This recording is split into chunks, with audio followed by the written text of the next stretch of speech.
মুসা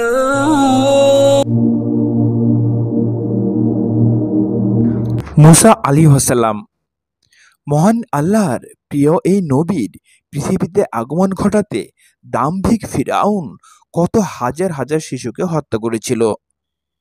কিন্তু মহান আল্লাহর অশেষ রহমতে তিনি মিশরে জন্মগ্রহণ করেন এবং লালিত পালিত হন তার চিরশত্রু মিশর সম্রাট ফিরআউনের ঘরে। পবিত্র কুরআনে তার সহোদর ভাই হারুন আলাইহিসসালামের কথাও উল্লেখ আছে। তিনি ছিলেন মুসা আলাইহিসসালামের চেয়ে ৩ বছরের বড় এবং তিনি মুসা আলাইহিসসালামের ৩ বছর আগে মৃত্যুবরণ করেন। মুসা আলাইহিসসালামের মৃত্যু কোথায় হয়েছিল এবং তার সমাধি কোথায় আছে তার বর্ণনা হাদিস শরীফে পাওয়া যায়। আবু হুরায়রা রাদিয়াল্লাহু আনহু বলেন, মৃত্যুর ফেরেশতাকে মুসা আলাইহিসসালামের কাছে পাঠানো হলে মুসা আলাইহিসসালাম তাকে চপেটাঘাত করেন, যার ফলে তার চোখ বেরিয়ে যায়।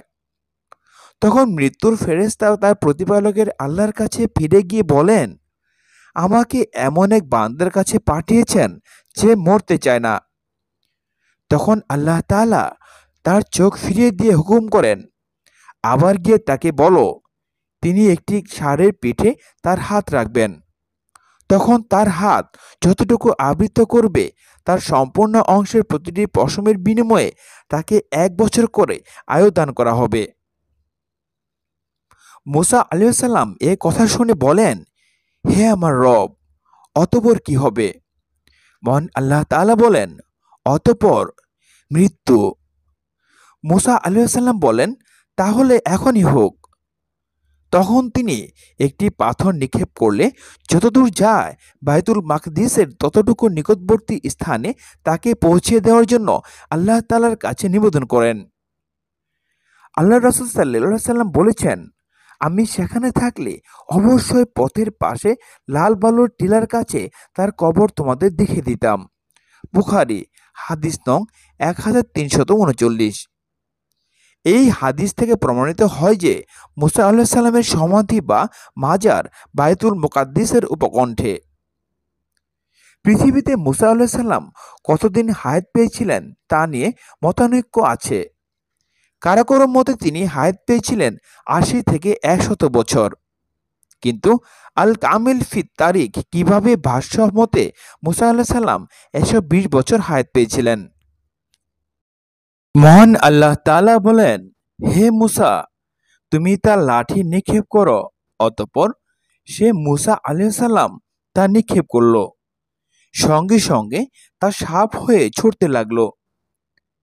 আল্লাহ তাআলা বলেন, তুমি তা ধরো, ভয় করো না, আমি এটাকে আগের অবস্থায় ফিরিয়ে দিব। সূরা তাহা আয়াত ১৯ থেকে ২১। আল্লাহর সঙ্গে মুসা আলাইহিস সালামের কথোপকথন সম্পর্কে বর্ণনা করা হয়েছিল। মহান আল্লাহ তাআলা তাকে জিজ্ঞেস করেছেন, হে মুসা, তোমার হাতে কি? জবাবে তিনি তার লাঠির কথা বলেছেন লাঠির ব্যবহারের ক্ষেত্র সম্পর্কেও। মহান আল্লাহ তাআলা এই সাধারণ লাঠিকে অসাধারণ লাঠিতে পরিণত করতে চাইলেন। তিনি কুদরতিভাবে এই লাঠির ভেতর ঐশ্বরিক ক্ষমতা দান করেন। তিনি মুসা আলাইহিস সালামকে এই লাঠি জমিনে নিক্ষেপ করতে বলেন। নিক্ষেপ করার সঙ্গে সঙ্গে লাঠিটি সাপে পরিণত হয়। হঠাৎ একটি বৃহৎ সাপ মুসা আলাইহিস সালামের সামনে নড়াচড়া করতে লাগলো। দ্রুত নড়াচড়া ও গা হেলানোর কারণে প্রথমে সাপটিকে ছোট আকারে দেখাচ্ছিল, কিন্তু পরে দেখা গেল এটি একটি বৃহৎ সাপ। কিন্তু এই সাপ তাকে আক্রমণ করে বসেনি। তবু লাঠির সাপ হয়ে যাওয়া এবং তার নড়াচড়া দেখে মুসা আলাইহিস সালাম ভয় পেয়ে যান। মহান আল্লাহ তাআলা তাকে অভয় দেন, সাপটি কোনো ক্ষতি করবে না, এই মর্মে নিশ্চয়তা দেন। অতঃপর মহান আল্লাহ তাআলা মুসা আলাইহিস সালামকে সাপটি ধরার নির্দেশ দেন। স্পর্শ করার সঙ্গে সঙ্গে ওই সাপ আগের অবস্থায় ফিরে যায়, লাঠিতে পরিণত হয়ে যায়। মুসা আলাইহিস সালামের হাতে লাঠি সাপ হয়ে যাওয়া কিছুতেই জাদু ছিল না। এটা ছিল মুসা আলাইহিস সালামের মুজিজা ও অলৌকিক ক্ষমতা। জাদুকরদের হাতে প্রকাশিত হয় জাদু আর নবীদের মাধ্যমে প্রকাশিত হয় মুজিজা। জাদু ও মুজিজার মধ্যে বিস্তর পার্থক্য আছে। জাদুকররা সাধারণত অপবিত্রতা ও পাপ পঙ্কিলতার মধ্যে ডুবে থাকে। অপবিত্রতা যত বেশি হবে তাদের জাদুও তত বেশি কার্যকর হবে। পক্ষান্তরে পবিত্রতা ও পরিচ্ছন্নতা হলো নবী রাসূলদের সহজাত অভ্যাস। আর মুজিজা প্রকাশিত হয় নবী রাসূলদের থেকে। তাদের কাছ থেকে কখনো জাদু প্রকাশিত হয় না।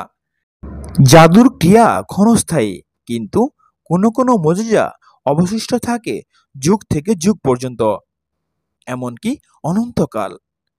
যেমন রাসূল সাল্লাল্লাহু আলাইহি সাল্লামের শ্রেষ্ঠ মুজিজা কুরআনুল কারীম। জাদুর জন্য দরকার হয় বাহ্যিক উপকরণের। মুজিজা আল্লাহ চাইলে বাহ্যিক উপকরণ ছাড়াও প্রকাশ করতে পারেন। জাদু মানুষের সৃষ্টি, এতে থাকে শয়তানের প্ররোচনা।